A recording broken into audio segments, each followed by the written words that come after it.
Hey, listeners, I have some great news. We got our first sponsor, Bach Trumpets. It's very fitting that they're our first because I've been playing their instruments since I'm 12 years old. Now, I'm thrilled to tell you about the reclamation of the Bach trumpet brand. Just about a month ago, I had the privilege of playing a few of these new horns, and I have to say, even after a few notes, I knew it was the trumpet for me. Bach has invested in R&D, engineers, product development teams, and artist relations to reclaim the elements of Bach's best horns while improving the design and performance of these instruments. I can confidently say that these are some of the best trumpets I've ever played. The new line of Bach Pro trumpets will be launching later this year, and I can't wait for you to experience the exceptional sound and craftsmanship for yourself. Visit BachBrass.com for your chance to be the first to learn about these new horns. Or you could come to the Metropolitan Opera in New York City and hear me play mine. Either way, you're going to love what's going on at Bach as much as I do.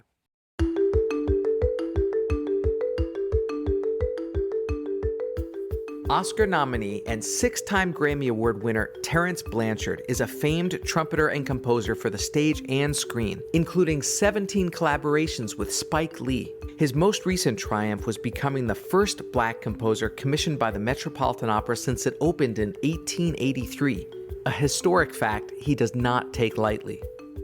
I'm the first, but I am not the first qualified, that's for sure. I just happen to be the conduit for that experience to happen. It's not about being a one and done kind of situation. You know there's qualified people out there who can write and who can do these things. You just need to give them a space to develop their craft. You're listening to Speaking Soundly, a backstage pass to today's biggest stars of the music world. I'm your host, David Krauss, principal trumpet of the Metropolitan Opera. During each episode, you'll hear me speak with inspiring performers about their creative process and the personal journey that led them to the stage. About a year ago, we were rehearsing your opera, Fire Shut Up in My Bones, at the Met. And there was a buzz in the air. We were about to debut the first opera in the Met's long history from a Black composer. And then on top of all of that, for me, I walk into the downstairs space and I see you, one of my childhood musical heroes. So it was a real amazing experience for me. What was that experience like for you? It was crazy. It was unreal. It was emotional too, because, my father loved opera and he wanted to be an opera singer. He was a baritone. And he was singing whenever he got a chance. And to go from that being on the greatest stage in the operatic world was something that still kind of leaves me in disbelief. It's like, I just felt blessed to be there. Both operas that you composed, Fire Shut Up in My Bones and Champion, had their debut in St. Louis. Yes. But then were retrofitted to the enormous stage of the Met. What kind of musical and physical adjustments were made throughout that process? Well, the cool thing is some of the musical adjustments, they're not required because I had already written for full orchestra. The main thing is it's just like rewriting some of the scenes. And that was fine because something came out of it that was really beautiful. And David, I got to tell you, it was crazy because some of those scenes were hard for me to hear melodic content. I'm glad it happened that way because a little distance from it, allowed me to come back and say, oh, well, it can probably be this or it could probably be that. But when I first did it initially, man, I was drawing blanks, bro, big time.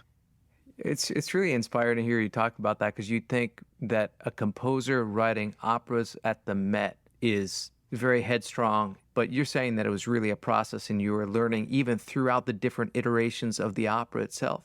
Oh, definitely. I mean, probably in my case, one of the things that makes it work for me is that I am a newcomer. I am a newbie.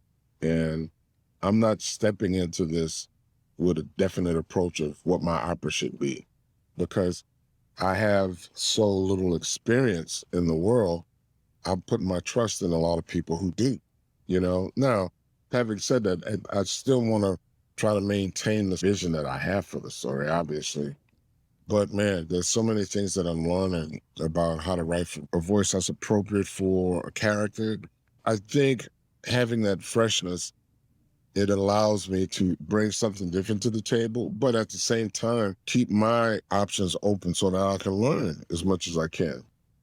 I know you were there opening night because you came up on the stage, took a bow, and the crowd went nuts. But what was the experience of attending a performance like that for you? It must have been pretty surreal.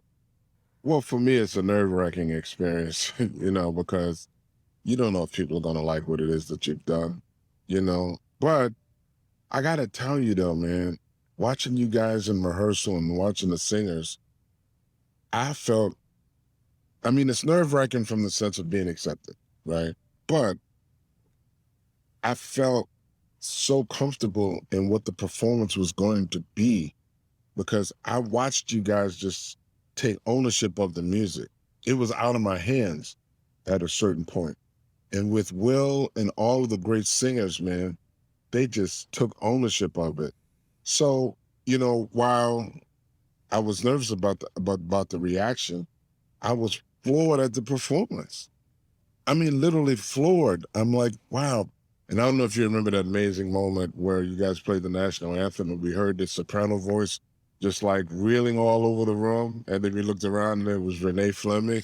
Man, that Is was, that true? she was sitting on the other side. Oh, And wow. even people downstairs that were seated downstairs turned around to see who is that voice. And I looked at her, she had on a red dress, man. It was Renee Fleming, man. Wow. 'Cause a lot of people even turned around and applauded, That that's impressive. Well, Renee Fleming was not the only amazing soprano in the house that night. You had Angel Blue singing in your cast. How does it feel to have a great artist like that interpret your music, make it their own, and maybe even give it a life bigger than what you had thought possible? Oh, it's the greatest feeling for me because being a jazz musician, that's what I was always drawn to in some of the decisions I made of music that I wanted to play by other composers, And then the other part of it too, I think, and this is what I'm learning, you know, because a lot of the singers use this phrase the way it sits in my voice, you know, and I'm learning more about what that means in terms of how they just feel comfortable with the ranges of everything, where the where the melody really blooms, you know, and how that correlates to where it is and where it sits in their voice.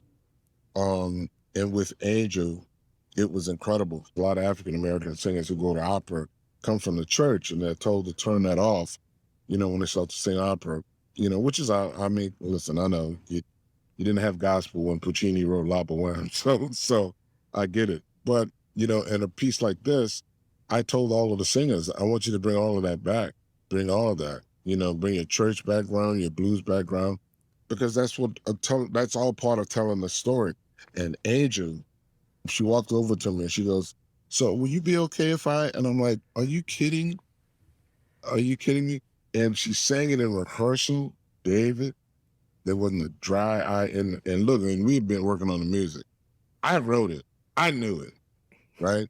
But the way she sang it, man, the assistant dramaturge, he walked over to me in tears and he was trying to speak and he couldn't. And he just ran out of the room. That's how beautiful her performance was. So for me, that's the biggest compliment you could ever have as a composer, where somebody takes something and makes it their own in such a way that it becomes an experience. Because, that's what you want when you create music anyway. It's not about the music on the page. It's about what comes about as a result of people performing that stuff. It goes well beyond what's on the page. A lot has been made of the fact that this opera was the first opera commissioned and performed by a Black composer in the Met's history. And while that is groundbreaking, how do you reconcile this achievement knowing that great composers like William Grant Still were considered, quote, not worthy of consideration, unquote, because they were Black? When I read that comment, it resonated inside of me so much because the comment spoke to so much that's wrong in the world of art, not just in opera, but in the world of art. And for someone to say he doesn't understand what it takes to create real opera, what is real opera? There was just so much in that little box that was written about William Grant Still that just infuriated me about what happens in the world of art. Sometimes you have people who really just don't get it, but think that they do. And who knows who Wim Grant still could have inspired had the Met done that production. So it's a weird kind of existence for me because the thing that I've been saying all along is like, okay, maybe I'm the first, but I am not the first qualified. That's for sure. You know, and having said that, that was motivation to make Fire a success at the Met because I felt like it was much bigger than us as individuals. You know what I mean? I felt like there was something else at play and we had to take it seriously, and do the best that we could. And listen, everybody was on the same page. The first day of rehearsal, we didn't even rehearse. We had a discussion about what it meant to be at the Met doing this production of Fire. It was such an amazing conversation about all of the struggles that people are going through just to be an artist. One of the kids was talking about how he was persecuted at his school just because he wanted to sing. And he found safe haven in being in that rehearsal. And you know how that is, man. Once you start to really feel like there is a community for you, then you can really sit down and really focus on your art and thrive and work hard and grow.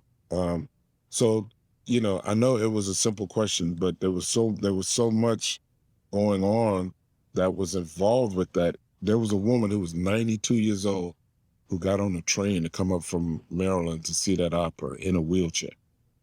And I get emotional thinking about her, because it was her first time at the opera. It was a moment in time. I just happened to be the conduit for that experience to happen.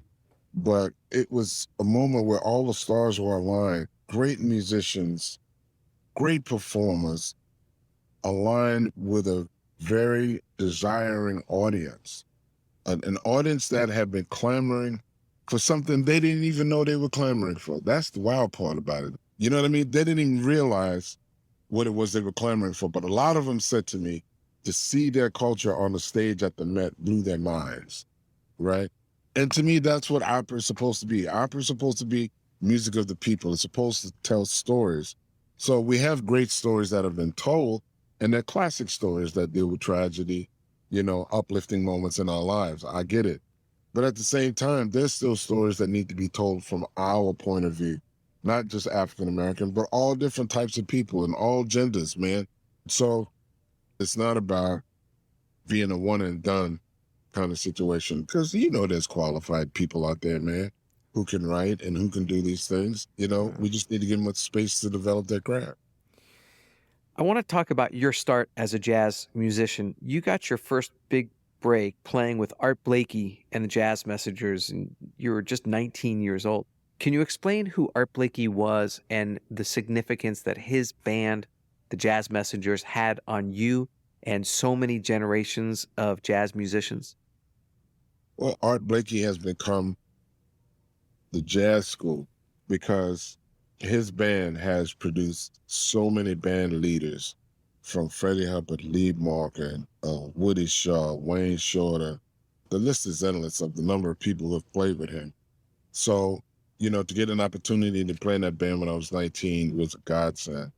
And I learned so much. I was in that band for 4 years, and I tell people I was there for 4 years, but I aged about 40 because I felt like I was learning so much, like rather quickly. It's like on the job training. And it was a beautiful experience, man. It's something I'm so grateful to have had. And you were at Rutgers University studying and Yes. left Rutgers to go on a 10-week tour with Art Blakey and the Jazz Messengers in Europe.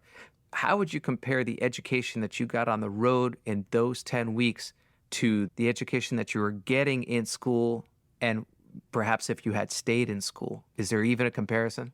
No, no, yeah, of course. But here's the thing. If it weren't for school, I wouldn't have been prepared to do that, man. If it weren't for the theory lessons, if it weren't for the composition lessons, if it wasn't for the trumpet lessons that I got from Bill Fielder, I wouldn't have been able to understand that stuff. I'd have been floundering around, and if it wasn't for the great teachers, they talked to me about, listen, it's not just about going out there doing a gig and going home. You're still a practicing musician, which means that you're still growing.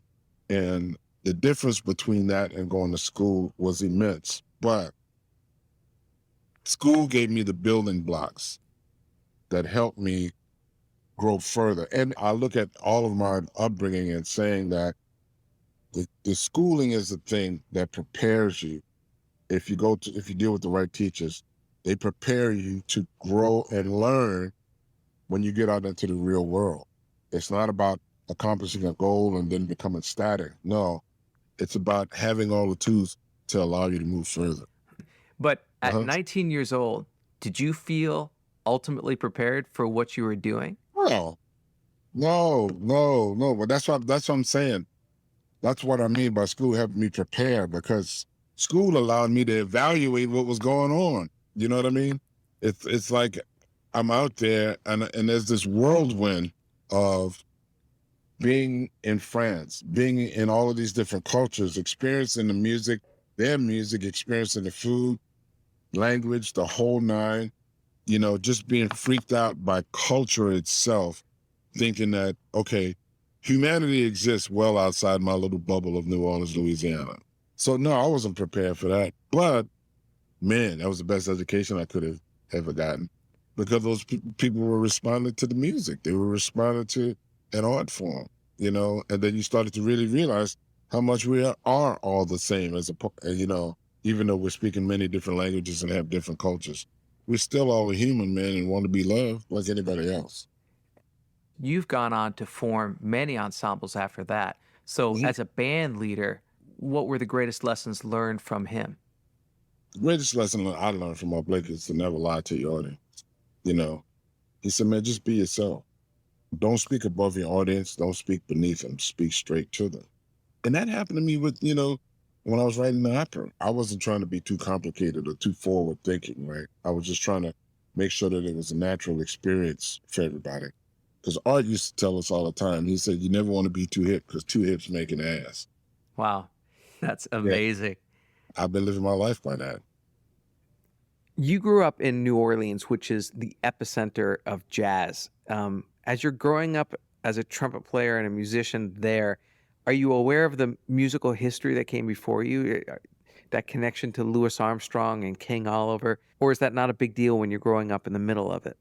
No, I mean, you become aware of it. I mean, the question is when, and for me, I was young when I started to really realize what was going on. And then when I realized that I lived right across the tracks from the boys' home that Louis Armstrong was in, that had another powerful impact on me. But the thing about growing up in New Orleans, mostly, David, is that there was always an air of just having serious passion for playing music. Stardom and careers weren't the things that were talked about. And I'm very blessed to have come from that, because the other thing you got to remember too is that I would listen to Clifford Brown and Miles Davis in my home, but then I would go out and I would hear these brass bands. So for me, you could hear this line of just growth, and development. And immediately it put me in the mindset of like, this music has to evolve. And as a trumpet player specifically, was it an intimidating place to grow up because there are so many great players that come from there? Man, listen, because we always used to hear the stories, we hear the stories about Pops. We hear the stories about the Brunius brothers, man. Emery Thompson was another great trumpet. Wallace that all of these jazz trumpet players who were great musicians who a lot of people don't really know. These guys could really play the instrument, and I'll never forget. Uh, okay, let me just tell you this story. Talk about trumpet players. So Dick Stabile had the big band at the Roosevelt Hotel, and Willie Singleton, Emery Thompson, and Charlie. I can't think of Charlie's last name.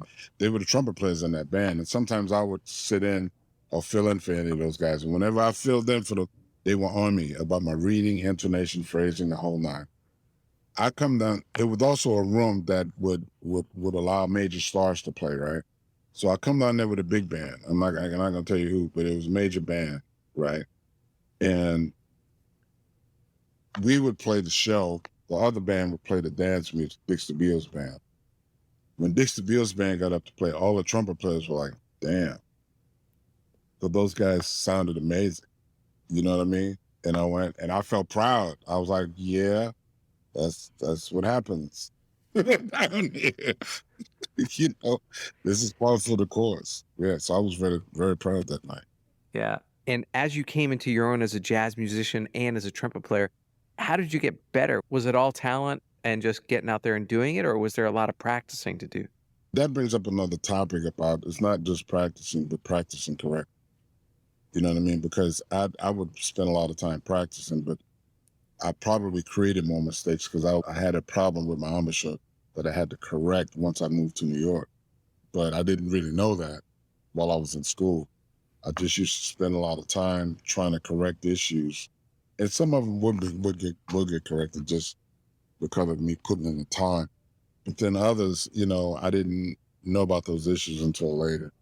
And listen, bro, you know, Donald Harrison, Wynton Marsalis, Branford Marsalis, Kent Jordan, there was a whole bunch of us that came along together. And when we were in those summer music camps, you could hear them getting better. So that was also a motivating factor for me. It's like, oh, man, check out so-and-so.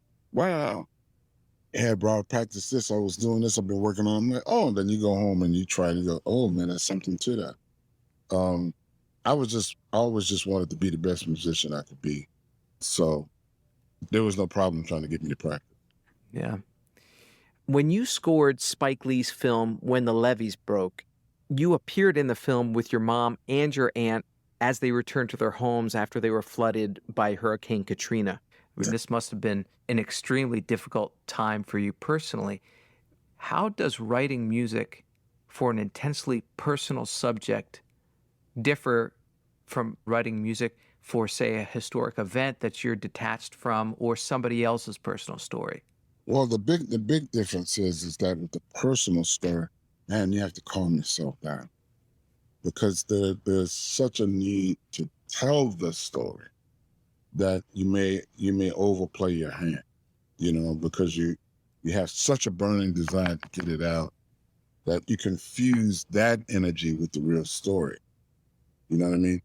And I've had to learn how to just say, all right, take a break, bro. Take a break. I know what you're trying to do, but take a break, get away from it, and then come back at it, hopefully with fresh eyes. Hmm. Those stories can be difficult because of that. You know, as a matter of fact, when it came time to do the album, man, I kept trying to write new music and it was not going over well. Everything I was coming up with, I just didn't like. And my wife said, why don't you use the themes that you've written for the documentary? And I said, okay, you know what? That makes sense. That's a good starting place. And it took my wife to get me to see that I need to step back from it, you know, and allow it to speak to me as opposed to me with that burning desire trying to control what the narrative. Your film collaborations with Spike Lee over the years has formed such an indelible artistic bond that I can't see an image from Do the Right Thing or Malcolm X or any of his movies without hearing your music in my head. They're just attached at the hip. What is it about his style of storytelling that complements your musicianship? I think the relationship between Spike and myself is based on the fact that he doesn't shy away from the truth. And just that by itself inspires me to write, you know, because I've always considered myself a bit of a social activist, you know, and I always feel the same thing with Spike. When we did Black Klansman, he was so excited about telling that story. And you combine that with his cinematic vision, his storytelling is just phenomenal. So by the time you see the cut of the film, the direction is so forged that you feel like your job is a lot easier. Have you worked with filmmakers that the vision isn't so strong? And does that impede the music making? Yes, it does. It does slow things down because there's so many ways to skin a cat, man. That's the thing. You know what I mean? It's like, that's what I always tell my students. It's like, listen, you may hear me do a scene this way at this moment in time, but that's because that's what the director wants. You know, you can still find other things that can really help tell stories. Yeah, it can be daunting, but that's where a level of trust between everybody involved comes in. You know, despite trust that I'm not gonna do anything crazy or come up with some randomly new idea on how to score his films, he trusts me in the fact that he knows that I'm going to do my best, try to find the melodic content, and then to find the orchestration to really help tell his story. One of those scenes I have to ask you about. Mo Better Blues came out. I loved the movie. I mean, it was just a musician's film, of which there are not many. There's a particular scene in it where Denzel Washington, who plays a trumpet player, gets in a fight in the back of the alley. I knew you And was. at one point in the fight, the thug picks up his trumpet and bashes his face in with it. And I remember not being able to watch it. Like when the trumpet hit his chops and split his lips open, this was about the worst thing that I've ever seen in my life.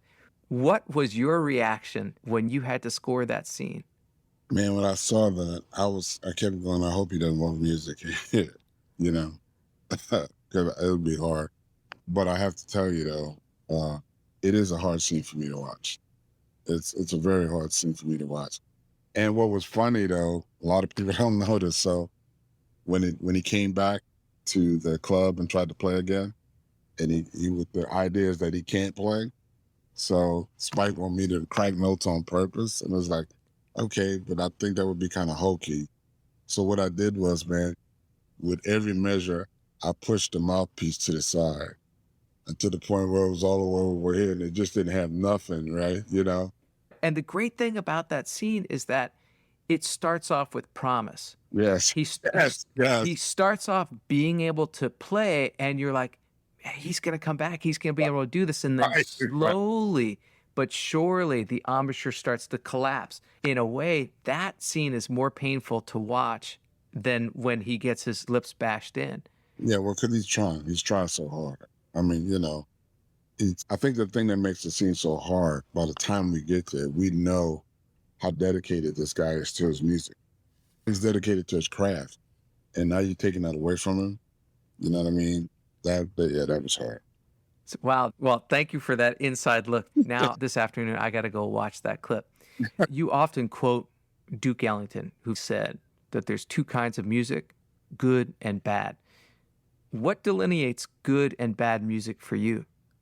Well, for me, it's the insincerity. Bad music is all about trying to manipulate an audience for financial gain. You know, that's kind of what bad music is for me. And good music is music that's honest, that's heartfelt, and it doesn't shy away from the truth. You've been touring with your group that you conceived, the E Collective. Now, first of all, just the name of the group is very telling, a collective as opposed to the E Band. Can you describe how the ensemble came about and what its musical mission is? Well, initially, man, it was really to inspire young kids who were not going to come to music through the realm of jazz, to inspire them to play music on a high level. But as we did that, at the beginning of the creation of the band, there was a lot of social events that happened. Tamir Rice was shot, killed. Mike Braun was shot and killed.